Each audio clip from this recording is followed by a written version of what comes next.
आमचे ज्येष्ठ नेते रामदासभाई कदम यांचं वाढदिवसानिमित्त अभिष्टचिंतन करतोच, परंतु हा कार्यक्रम जो आहे शिवसेना आपल्या दारी हा सिद्धेश कदम यांनी आयोजित केला. गेल्या 3 वर्षापासून आयोजित करतात, कारण लाभ आहेत, लाभार्थी आहेत, परंतु त्यांना दाखले असणं, पुरावे असणं महत्त्वाचं आहे. आणि म्हणून जवळपास 20,000 लोकांना या ठिकाणी दाखले विविध मिळालेत. त्यांना जे काही सरकारचे लाभ आहेत ते लाभ मिळतील. आणि गेले 3 वर्षापासून हा कार्यक्रम होतो आहे. संपूर्ण मुंबईमध्ये हा अशा प्रकारचा कार्यक्रम राबवावा अशी मागणी देखील या ठिकाणी आली आहे. आणि म्हणून सर्वसामान्य लोकांना ज्या शासकीय शासन दरबारी चक्रा मारायला लागतात, वेळ घालवावा लागतो, अशा प्रकारच्या जसं शासन आपल्या दारी आम्ही 5,40,00,000 लोकांना मी मुख्यमंत्री असताना ती योजना राबवली, त्यांना लाभ मिळाला. आणि हे शिवसेना आपल्या दारी सिद्धेश कदम त्यांची टीम हे सगळं राबवते. त्यांचं अभिनंदन मी मनापासून करतो. कारण हा विद्यार्थ्यांसाठी आणि जे गरजू आहेत त्या सगळ्यांसाठी हे दाखले ताबडतोब या ठिकाणी देणं, विद्यार्थ्यांना शालेय वस्तूंचं वाटप करणं, अगदी 20,000 विद्यार्थ्यांना लॅपटॉपपासून टॅबपासून शैक्षणिक साहित्याचं वाटप देखील या ठिकाणी. मगाशी मला एक डॉक्टर भेटला आपल्या इथं नीटमध्ये मागच्या वर्षी, त्याला आपल्याच अशा प्रकारच्या सहकार्यामुळे त्याला देखील त्याची संधी मिळाली. त्यामुळे अशा प्रकारच्या प्लॅटफॉर्ममुळे जे विद्यार्थी आहेत त्यांना मार्गदर्शन मिळतं आहे आणि त्यांची भविष्यातली वाटचाल देखील यशस्वी होते. वर्ली डोममध्ये देखील हा कार्यक्रम वर्ली डोम करून आज दादरमध्ये जल्लोष करण्यात आलेला आहे. विद्यार्थ्यांसोबत पाहिलं खरं म्हणजे नीट पेपर लीक होणं ही देखील दुर्दैवी घटना घडली आणि त्या घटनेचं गांभीर्य या देशाचे प्रधानमंत्री नरेंद्र मोदीजी यांनी घेतलं आणि तात्काळ यामध्ये नवीन कायदा करण्याचा निर्णय घेतला. त्याचं बिलही उद्या येईल. 10 वर्षाची सक्त मजुरीची सजा, 10 कोटी रुपये दंड, केस फास्ट ट्रॅकवर चालणार. NTA मधून जवळपास 427 लोकांना काढून टाकलं. या ठिकाणी जे आरोपी आहेत त्यांना जेरबंद केलं आहे. CBI त्याची चौकशी करते आहे आणि प्रधानमंत्री नरेंद्र मोदीजींनी स्वतः सांगितलेलं आहे कुणालाही यामधून सुटका नाही. कठोर कारवाई जो याच्यामध्ये सापडेल त्याला कठोर कारवाई केली जाईल, त्याला सोडलं जाणार नाही. आणि म्हणून कठोर कायदा या ठिकाणी आणतात. मी मोदी साहेबांचं मनापासून अभिनंदन करतो की त्यांनी देशाचं भवितव्य जे आहे, हे विद्यार्थी आहेत, त्यांच्या भवितव्याला, त्यांच्या भविष्याला प्राथमिकता दिलेली आहे आणि हे त्यांना या अशा प्रकारचा जो काही न्याय दिलेला आहे.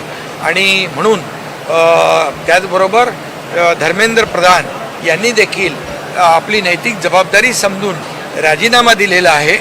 हा देखील आपण एक जी घटना झालेली आहे यामुळे विद्यार्थी यांच्या प्रश्नांना, त्यांच्या भावनांना प्रधानमंत्री नरेंद्र मोदीजी यांनी प्राथमिकता दिलेली आहे. आणि म्हणून या ठिकाणी मी आपल्याला सांगतो, त्यांचं आंदोलनामध्ये काही लोक राजकीय, त्यांचं नॉन पॉलिटिकल आंदोलन होतं, पण ते राजकीय आंदोलन, पॉलिटिकल आंदोलन केलं गेलं. या ठिकाणी जी आंदोलनं झाली आपल्याला माहीत आहे की काही लोक जंतर मंतरवर न जाता प्रधानमंत्र्यांच्या निवासस्थानाकडे गेले. अरे, प्रधानमंत्र्यांचं निवासस्थान हाय सिक्युरिटी झोन असतो आणि त्या ठिकाणी जेव्हा स्वर्गीय प्रधानमंत्री इंदिरा गांधी यांची हत्या झाली त्यावेळेस SPGचा कायदा केला आणि त्यावेळेस प्रधानमंत्री निवासाच्या परिसरामध्ये कुठलंही आंदोलन करता येत नाही. ही माहिती या देशाचे विरोधी पक्ष नेते राहुल गांधी यांना असतानासुद्धा जाणीवपूर्वक तिथं आंदोलन करणं, हजारो लाखो लोकांना तिकडे बोलवणं, याचा अर्थ काय? याचा अर्थ प्रधानमंत्री नरेंद्र मोदीजी यांच्या निवासस्थानामध्ये घातपात घडवण्याचा त्यांचा प्रयत्न होता, त्यांची मंशा होती. आणि ते नेहमी म्हणतात की बांगलादेश, नेहमी म्हणतात नेपाळ, ते नेहमी म्हणतात श्रीलंका, अशा प्रकारचं अराजकता देशामध्ये पसरवून या ठिकाणी देशामध्ये हे जे अराजकता पसरवणं हा त्यांचा उद्देश होता. हे खऱ्या अर्थाने निंदनीय आहे. विरोधी पक्ष नेत्याने अशा प्रकारचं कृत्य करता कामा नये. कारण यापूर्वी देखील आपण 2 देशाचे प्रधानमंत्री गमावलेले आहेत आणि म्हणून याचा मी अतिशय कठोर शब्दात निषेध करतो. कारण ते विरोधी पक्ष नेते असताना ते स्वतः सगळ्यांना आवाहन करत होते, इकडे आंदोलनाला या, इकडे आंदोलनाला या. अरे आंदोलन तर जंतर मंतरवर होतं, मग तिकडे आंदोलन करण्यामागचा त्यांचा दुष्ट हेतू होता आणि फार ही गांभीर्याने घेण्याची बाब आहे. आणि त्याचबरोबर काही लोक इकडून पण गेले. अरे लोकांनी नाकारलं, महाराष्ट्रातल्या लोकांनी ठोकारलं, ते त्यांच्या विद्यार्थ्यांच्या व्यासपीठावर जाऊन पेटवा पेटवीची भाषा करत होते. आता आग लागलेली आहे, विझून देऊ नका. हे काय आहे?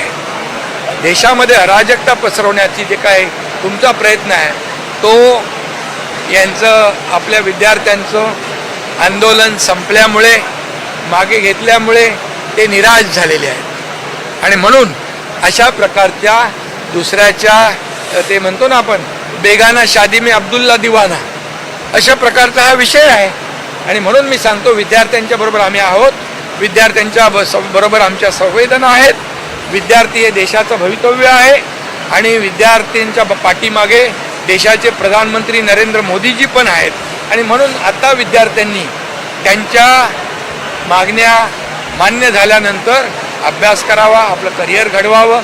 आपलं व्यासपीठ कुठल्याही राजकीय पक्षाला राजकारण करण्यासाठी देऊ नये. हिंदी हिंदी सर हिंदी शिंदे सर हिंदी हिंदी हिंदी सब हिंदी हिंदी सर सब हिंदी सब हिंदी हिंदी श्रीकांत शिंदेंचं सर जिस नावाची प्रकार से हिंदी सर हाँ। तो ये बोले सर जिस प्रकार से ठाकरे बंधु तिरंगा रैली यात्रा निकाले उसके लिए क्या कहना है? देखिए अभी तो आंदोलन खत्म हो गया.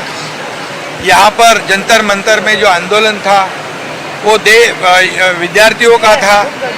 उसका जो नेतृत्व कर रहे थे अपने अभिजीत दिपके और सोनम वांगचुक, वो आंदोलन को देखते हुए यहाँ पर प्रधानमंत्री महोदय जी ने बहुत ही गंभीरता से इसको लिया. विद्यार्थियों के भविष्य को प्राथमिकता दी और उन्होंने कड़ा कानून बनाया. 10 साल की सजा होगी, 10 करोड़ का जुर्माना भरना पड़ेगा और उसी के साथ फास्ट ट्रैक पर केस चलेगी. और एनटीए में से 427 लोगों को निकाल दिया. उन्होंने कहा है कि कोई भी दोषी हो उसको बख्शा नहीं जाएगा. सीबीआई इंक्वायरी चालू है और इसी के साथ बिल भी आ जाएगा, कानून भी हो जाएगा.